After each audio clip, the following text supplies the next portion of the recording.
I'm Rebecca Carrol. And I'm Nicole Marie.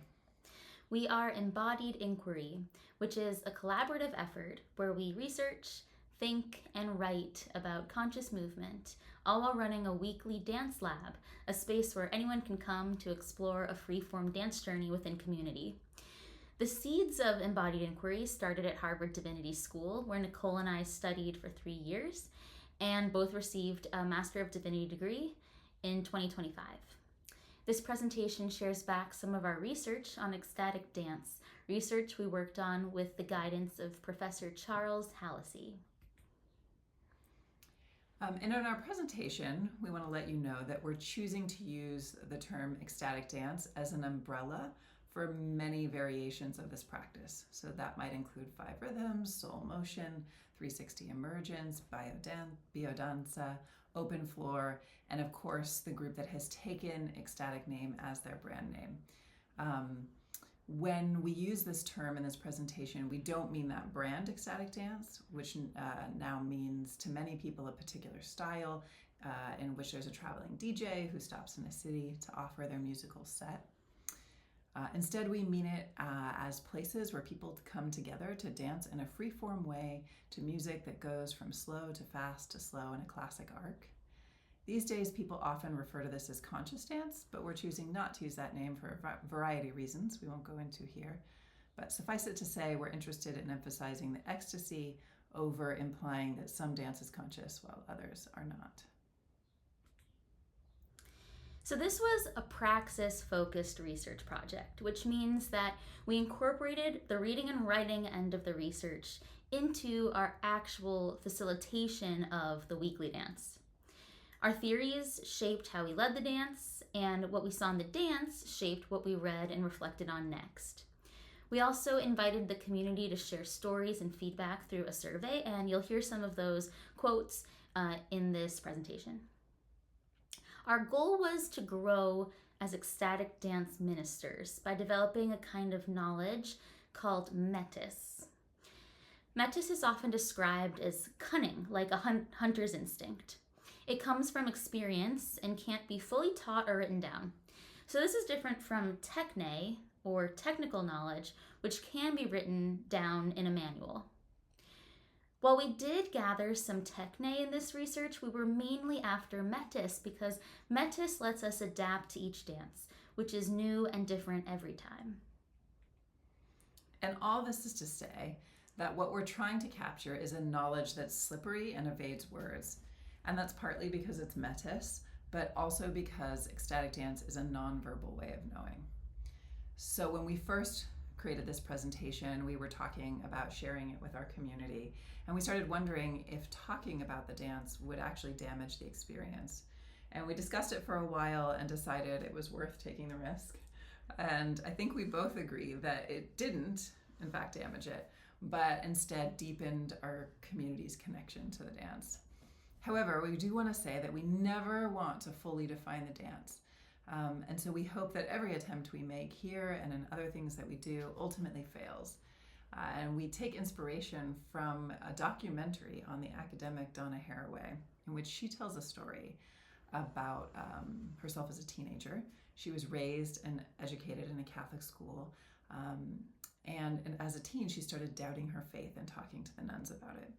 And in response, they offered her the 11th century theologian Thomas Aquinas, which is incredibly complex, and most of which she didn't understand. But she did learn one thing from it, which is that when we name God or divinity, we've lost sight of it.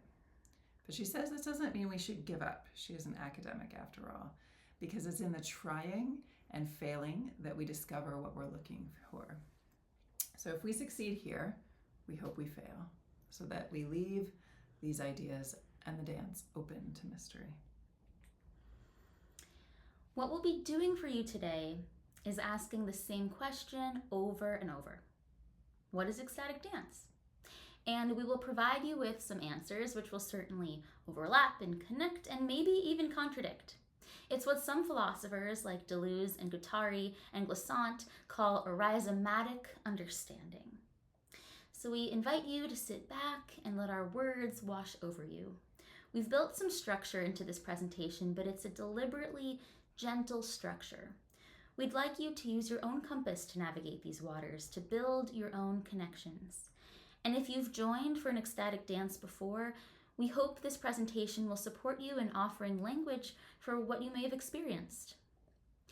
We'll begin with a broad, top-down understanding of ecstatic dance, and then we'll look more closely at what actually happens experientially within the dance. So these first two slides will be kind of the basics. Setting the stage, so to speak, we propose that ecstatic dance is a ritual or a liturgy. While many different communities hold their rituals slightly different, there are recognizable elements that make this a body of dances that go together. There is a live DJ or sometimes musicians. The music usually starts slow, peaks quite fast, and drops back down again like a wave. And this could happen once or twice, even 3 times. The ritual may or may not have a verbal facilitator offering prompts over the music. Dancers move by themselves, with one another, or in groups, which is usually just negotiated non-verbally or through gestures. Generally, there's some community guidelines, like talking is not allowed, no intoxicants, and cell phones are banned or discouraged. You can see our own agreements on our Dance Lab website. And it's important to note too, there's a vague and undefined sense that something about the dance is spiritual. It's not just for exercise or for pure fun. So if you've never been before, we'll play, or even if you have, we'll play about a 1-minute wave so you can hear the space as well through music. So feel free, if you would like, to close your eyes and feel it in your body. We won't see you. You can even make micro movements. Or big movements. Or big movements.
Ecstatic dance can be thought of as a liminal ritual.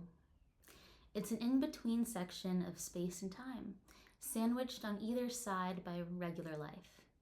It's a ritual in that it's a repeated event that contains some structure, and it's liminal in that the rules of regular life are changed around or don't apply at all. For example, we move our bodies in an irregular way by dancing, and we dance not in a structured way, but freely and often with abandon. We don't speak, which is also irregular. We might howl or hoot, not regular. All of these conventions within the ritual have the purpose of creating a type of liminality which awakens participants' conscious embodiment. Why do this at all?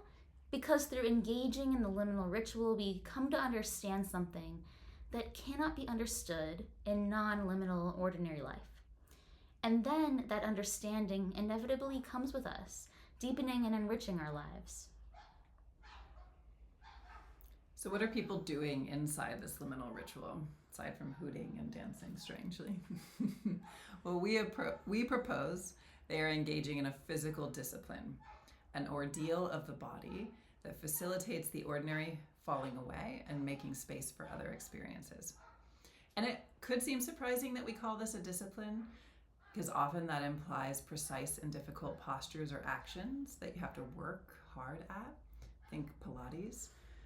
But in ecstatic dance, practitioners are invited to move spontaneously in ways that feel good, which can include lying on the floor, not moving at all, and this hardly seems what we'd think of as disciplined. But have you ever tried to keep moving in ways that feel good, all the while exposing your moves to a room full of others? It is not easy. It requires discipline that's based not on physical challenge, but instead this moment-to-moment confrontation with vulnerability. And let's talk about vulnerability, because it is the first thing anyone who hasn't come to our dance wants to talk with us about. When people find out that we run it, they immediately dive into their fears. I'm worried I'm going to feel awkward, maybe I'll be judged. And we even hear these fears from people who've danced a lot in other environments but haven't come to ours. And this makes total sense. Without structured movement, it's your body and your choices are on full display. But we learned an interesting thing through our surveys, which is that we discovered that what starts out as scary, facing the vulnerability, ultimately becomes the prize. Because in taking the risk and going towards that, participants find what they least expect: safety. Here's one quote: "The more I go, the more I prefer dancing here than in weddings or clubs. There's a degree of vulnerability, safety, trust, and childlike energy that's not really present in other dance contexts." So the vulnerability begins as a challenge and becomes part of the prize, becomes part of the safety, in fact. And this is classical liminal experience that Rebecca was talking about, where ordinary life is reverted. In life, vulnerability is intimidated, but through this discipline, we find that in the dance, that vulnerability is safe. And that becomes unforgettable and something I bring back to my life. As one other participant said, "There are so many moments this year I found myself unsettled or not feeling present, and dance has been such a skill to take me out of those ruts. Being able to entreat the flicks and dips and spins of my body opens up a way for me to be playful, but also reverent to the body I'm in. Moving from vulnerability to safety happens by staying with the flicks and dips and spins, and each unfolding expression redeems the next one. The goal is to inhabit that unfolding movement, which requires an alternating play between." Decision and submission. If there's an engine that makes the physical discipline of ecstatic dance run, it's this play between decision and submission.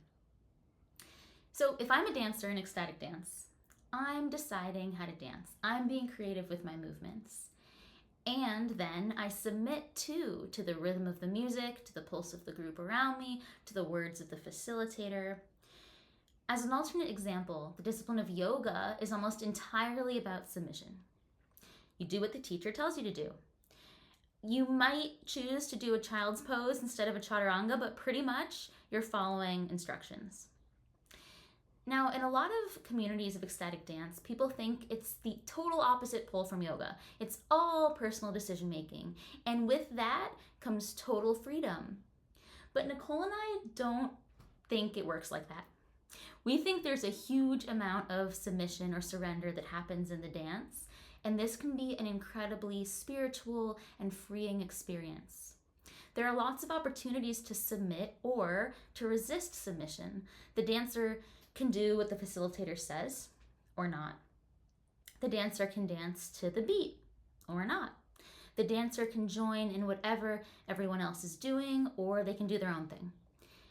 But it's a lot more complicated than that. Am I, as facilitator, acting on you, the dancer, with my words? Or are you acting on me with your actions? How you're dancing to the music that I chose? Are you acting on the other dancers, or are they acting on you? Decision and submission are not uni or bi-directional. They seem to operate in a complex hall of mirrors sort of way. I'm deliberately not using the word agency here, and this is why. There is agency behind the door of decision as well as behind the door of submission. We're used to the agency that's associated with decision making, like I decide to do this or that, therefore I have agency. But on the other side of submission, there's this vast agency of a different sort. Here's a quote from a dancer to help you understand what I'm talking about. When the dance is going well, I let go of any plan and move with what my body wants to do. It feels like someone else is moving through me and telling me a story I need to hear.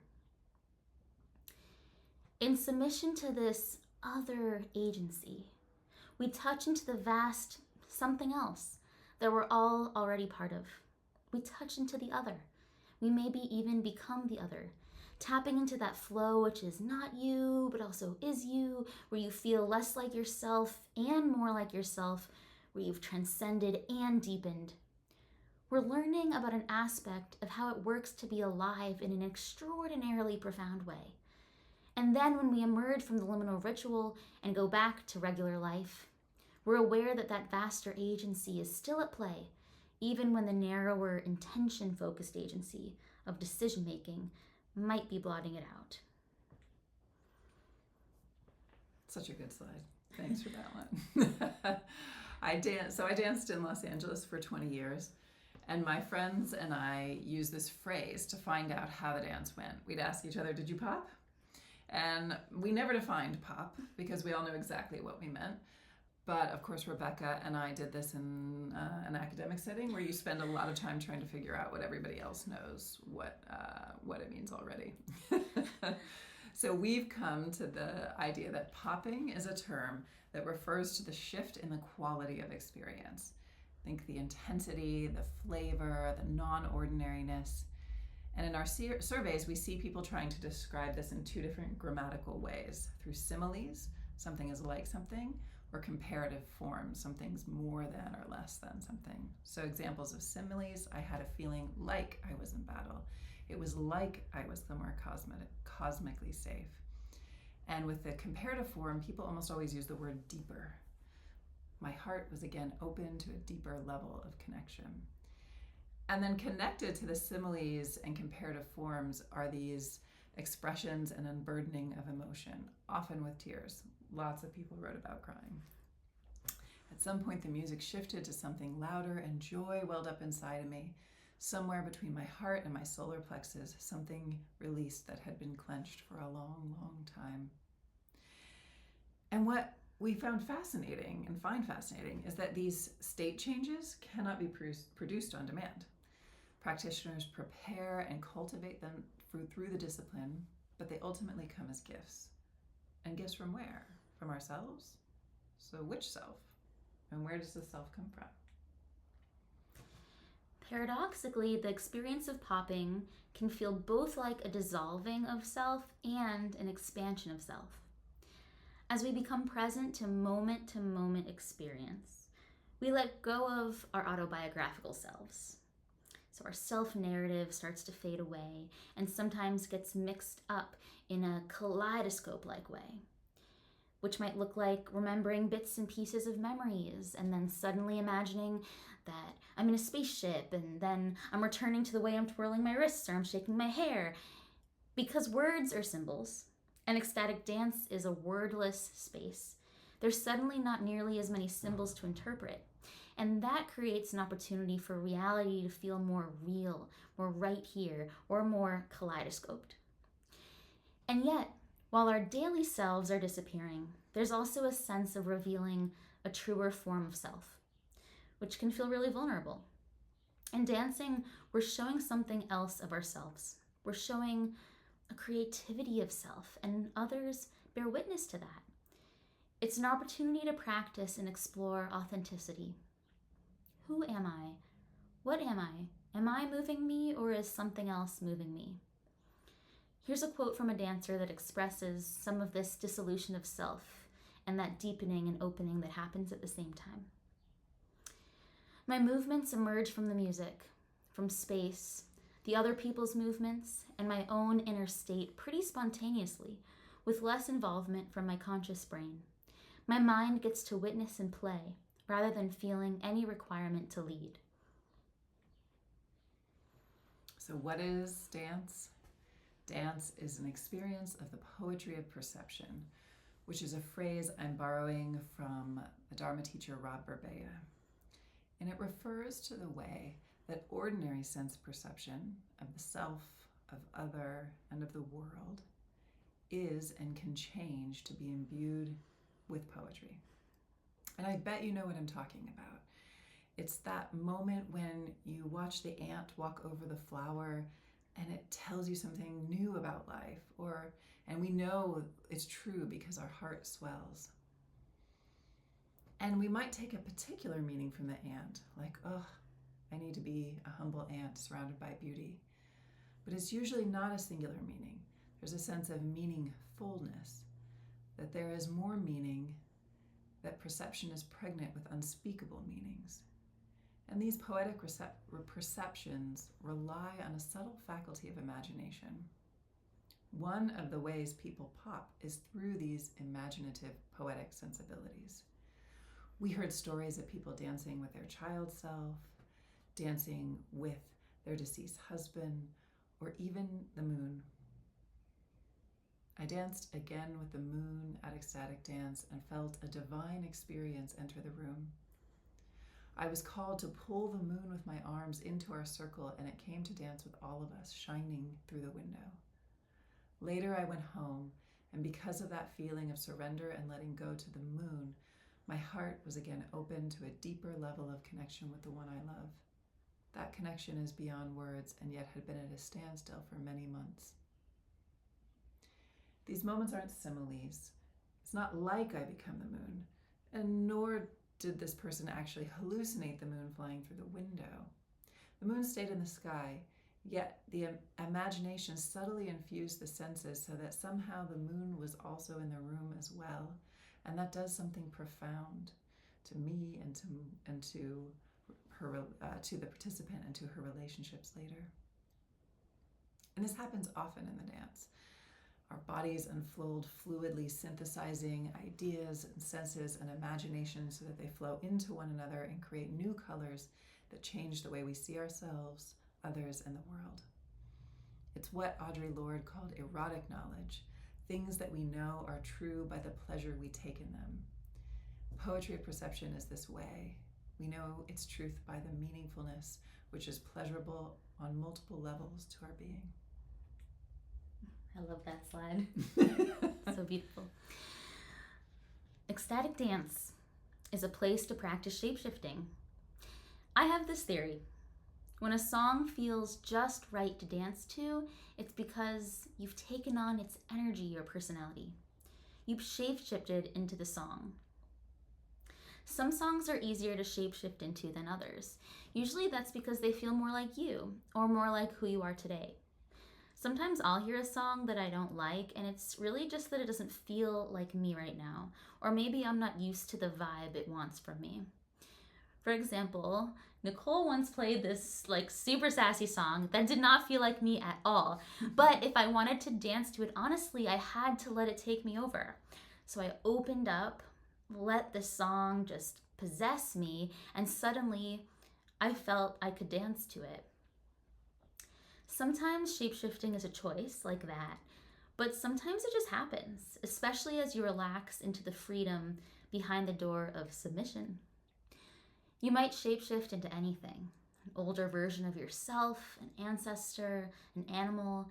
In many cultures, ecstatic trance is all about being possessed by something bigger, like in candomblé, where each god rides certain rhythms to possess the dancer through that rhythm. Or Dionysian rituals, where Dionysus himself wanted to possess you and dance through you. You may also shapeshift in ecstatic dance by taking on something about the room or about others in the room.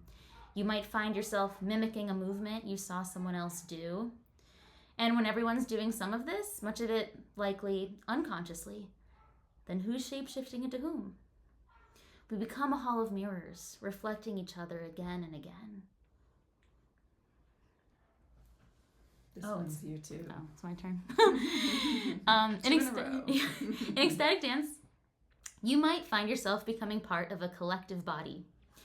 By that I mean those movements when we suddenly feel like one organism moving together. Maybe everyone erupts into shouting at the same time or dances as one wave. Sometimes it's more subtle. No one's directly dancing with anyone else, but there's still this feeling of connection within the whole group. Then that togetherness dissolves and we're all individuals again until it naturally comes back. It's unplanned, always shifting. Collective bodies form in other places too, like concerts and sports games. But in those spaces where we often pretend it's not happening, we look at the musicians or the athletes, nod at each other. In ecstatic dance, we do see each other. We move inside the collective body, facing one another. And again, that can feel vulnerable. But as Nicole said, vulnerability brings gifts.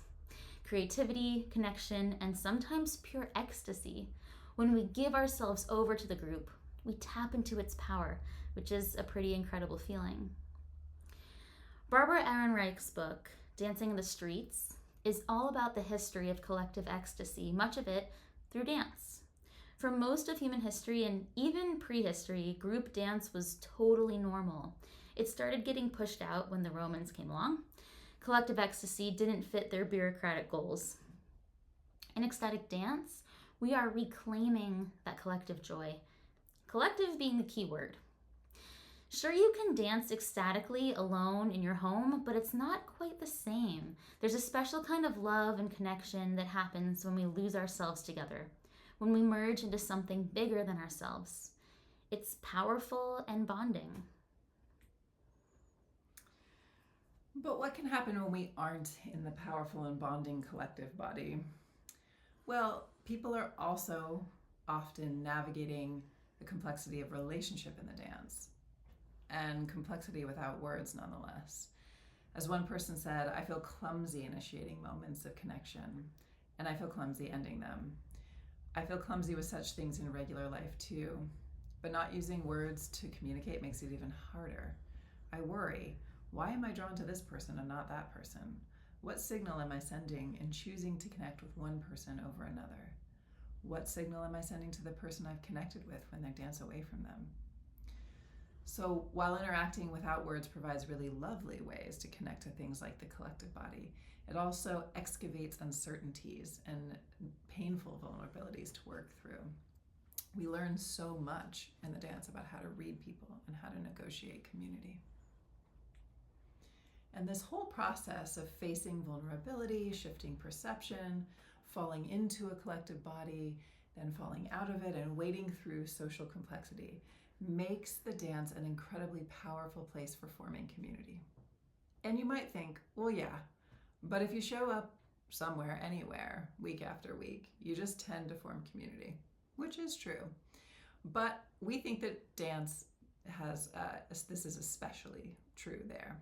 For example, I went to the same yoga class for 12 years, and I don't think I made a new friend for the first 6 years. But I can go to any dance all over the world, and I could likely have a connection that will lead to lunch outside the dance. So why? Well, this phenomena that dance particularly creates community is well documented in a multitude of research modalities. For example, researchers have shown that group synchrony, moving together in unison, creates feelings of empathy and connection. But there's something particular that happens in ecstatic dance because we don't often move in unison together. So instead, the dance exists at the tension between the self and the group. It's that submission and agency. And this has the potential to be deeply communal because it honors the intensity and vulnerability of the individual and the beauty of the collective. I can be my strange self and be in relationship with you, which is a beautiful basis for long-lasting friendships. So, Rebecca and I began this project, as we've said, while being students of the study of religion. And so we have to include a little pitch here and propose that this kind of dance should be included in religious studies departments.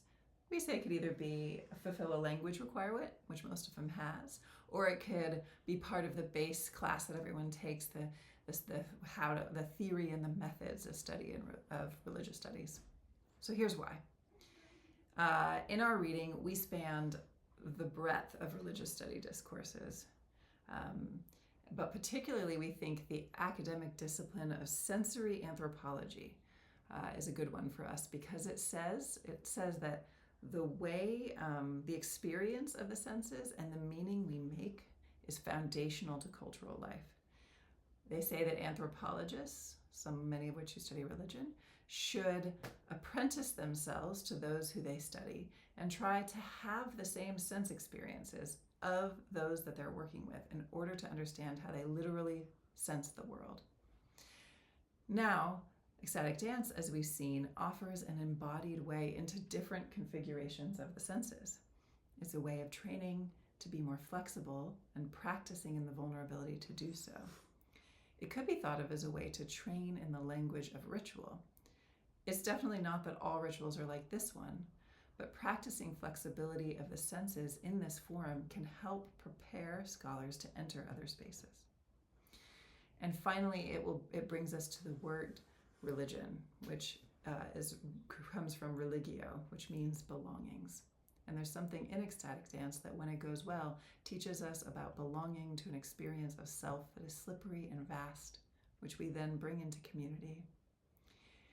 And ecstatic dance is not the only way to find these things, but it is an intense and beautiful way to know them. What is ecstatic dance? Ecstatic dance just is. It's something to be done for the beauty of itself. It doesn't need explanation or reasons to do it. It certainly doesn't need to have benefits outside the room. Any benefits are side effects. It just is. Much of our thinking has been trying to understand ecstatic dance on the model of other things. But what if we tried to understand other things on the model of ecstatic dance? What if we experienced the world on the model of ecstatic dance? What we come to know in ecstatic dance is a microcosm of the infinite complexity of the experience of life. There is deep community with all there is at all times. There is the constant unfolding of becoming. There is that which is conventionally us and that which is moving through us at the same time. This is what's always happening, whether you're listening to our presentation right now or you're dancing. The difference is just in how aware you are within each cell of your body to these truths. We can describe this with words, and of course, words are part of our reality as much as anything else is. But the understanding I'm speaking of cannot be known by pointing to it with words. It has to be known by being it. At the start of our presentation, Nicole said it's in trying and failing to name God that we talk to God. We've been trying with words to name the wisdom that arises through ecstatic dance. There is no possible way we've done it. We have failed. But we hope we've pointed to it, and in that way have been able to support ourselves and you to step with confidence towards it. Thank you. If you're still here, thank you so much for hanging with us through this presentation. We hope that it brings you joy. We hope that it's fruitful and makes your dance richer and fuller and more lovely. If you'd like to hear more, be sure to sign up for our newsletter where we will release writing and content about how to understand dance and its implications. So thank you so much. We hope to see you soon.